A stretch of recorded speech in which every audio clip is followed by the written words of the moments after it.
Hey there, Icarus here, and welcome to yet another edition of Doom Mod Madness. Today we're going to be taking a look at my house. It's important to note that my house is not my house, but rather someone else's house entirely. It's, in fact, according to the Doomworld post that heralded its arrival, a tribute map, touchingly dedicated to the memory of a recently lost childhood friend. At first glance, everything within my house seems pretty normal. A recreation of a home sprinkled with adorable Doom cute touches, now of course infested with demonic interlopers that must be dealt with, and naturally requiring the collection of keycards in order to escape. In fact, it is entirely possible to breeze through this map in a relatively short space of time and find yourself unceremoniously dumped back into the standard run of Doom 2 levels, wondering what the big deal is. Spend a little more time with my house, and unusual details begin to reveal themselves, small touches that invite you to dig a little deeper. For example, your first run of the house may see you spotting a soul sphere outside, inviting you to do one last orbit of the house's perimeter before finishing up the level. Only, as you do so, you might have to do a double take because those demons. Pretty sure I killed all of them, yet here they are, all of a sudden alive again, invalidating my previous efforts, so of course you're gonna head back inside. You can't not head back inside. But this is where my house officially pulls you towards the edge of its rabbit hole, because now this is where things start to feel strange. New pictures adorning the walls, fans dangling from the ceiling, an Xbox where the PlayStation used to be. The fact that doors, which used to open in the traditional sliding Doom fashion, now open on a hinge. Oh, and let's not forget that the mirrors here now reflect, only troublingly, they don't reflect you. You may have also noticed that we're no longer collecting keycards, we're collecting skulls. These inevitably lead us to a new section of the house, previously inaccessible, that being the attic.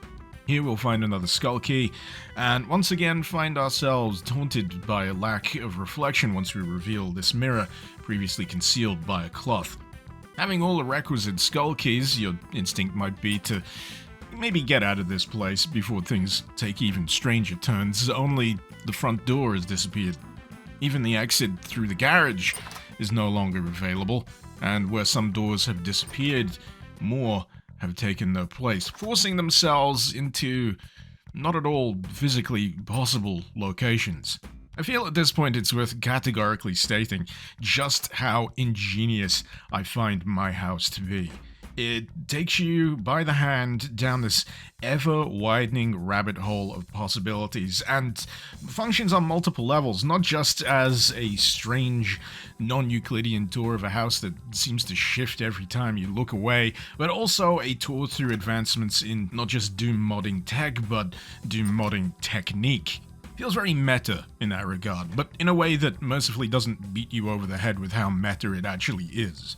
Furthering my appreciation for this mod and all the myriad ways it seems to be trying to mess with me is the fact that once I thought I'd gotten a reasonable grip on just how far this rabbit hole could possibly go, it decides to take you even deeper.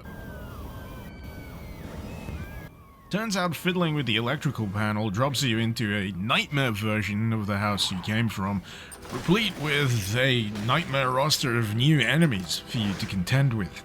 Eventually, you'll have some free time to appreciate the blood-red sky, the ruins of the house that once was, and wonder where the hell this could possibly be headed next. The front door is still missing in action, but a trip back to the basement suddenly reveals that, curiously, the decor has been overtaken by concrete.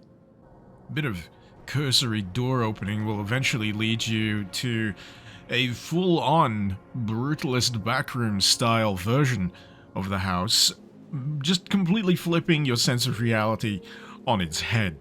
There's a dog here.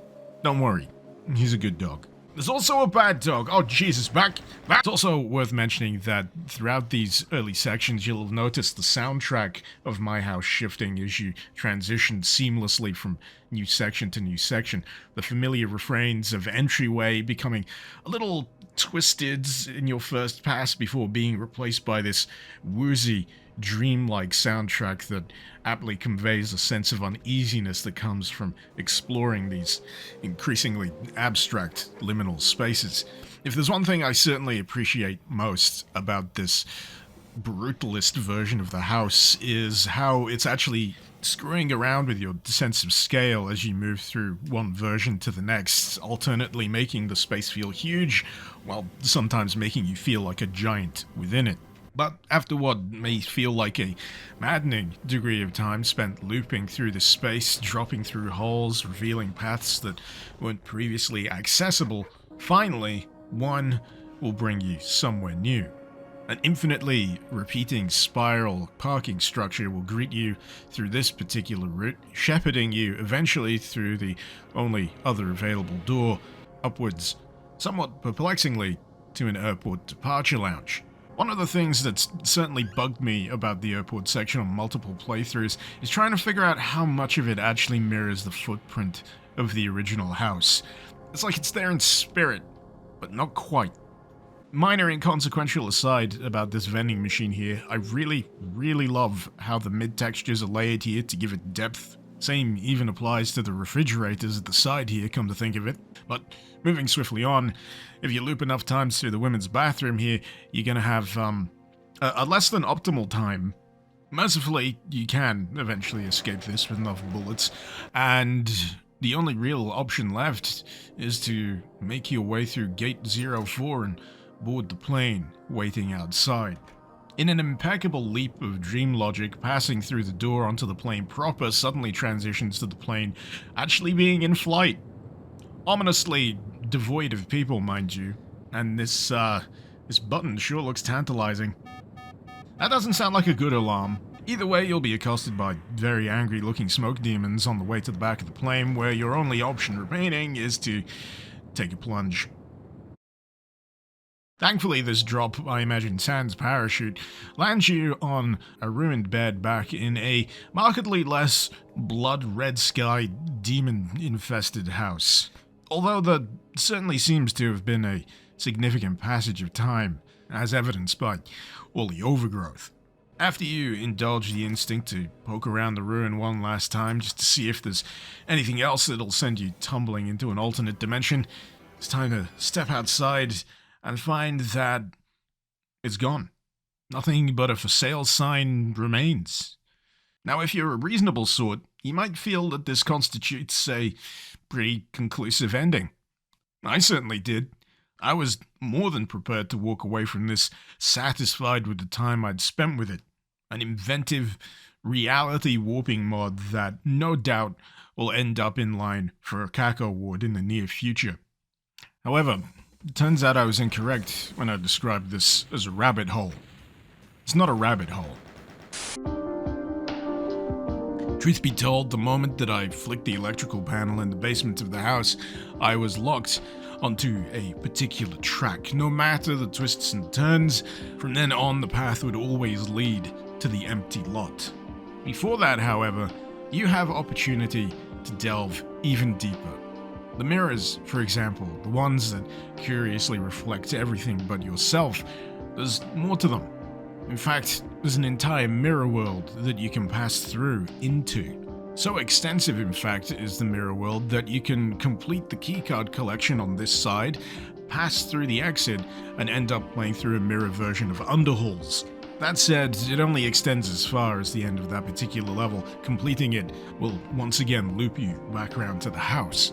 But ultimately, this visit to the mirror realm is the acquisition of an item that you may have glimpsed through the attic mirror on the other side.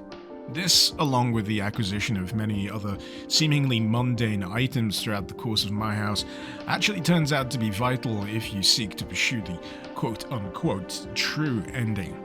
Personally, the pursuit of this ending is a touch more esoteric and convoluted than I would have liked, necessitating the usage of a walkthrough on my part in order to make sure I perform all the requisite actions. How else, I wonder, other than through dogged experimentation, would I discover that you need to fill all of the sinks throughout the course of the house in order to enable a teleport within the bathtub, leading to yet another twisted variant of the house, which in of itself leads even further to an alternate location.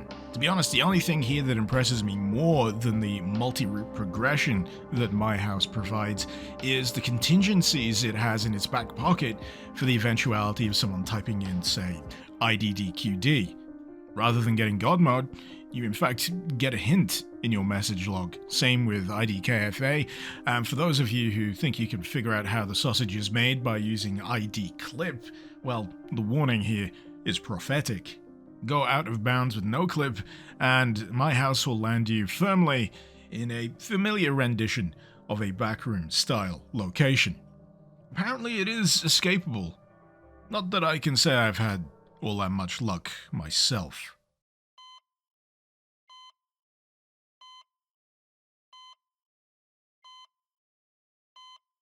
Truth be told, I've considered whether or not I should just spill the beans on absolutely everything in my house. I mean, I did state pretty clearly up front that this is gonna feature spoilers, but part of me wants to hold some stuff back. And assuredly, I will. I'm not gonna give you the beat-by-beat progression. I'm not gonna show you, for example, how you end up here.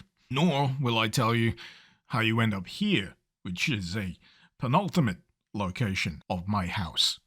What I will tell you, however, is that nothing can quite ever compare to that first blind, unguided playthrough.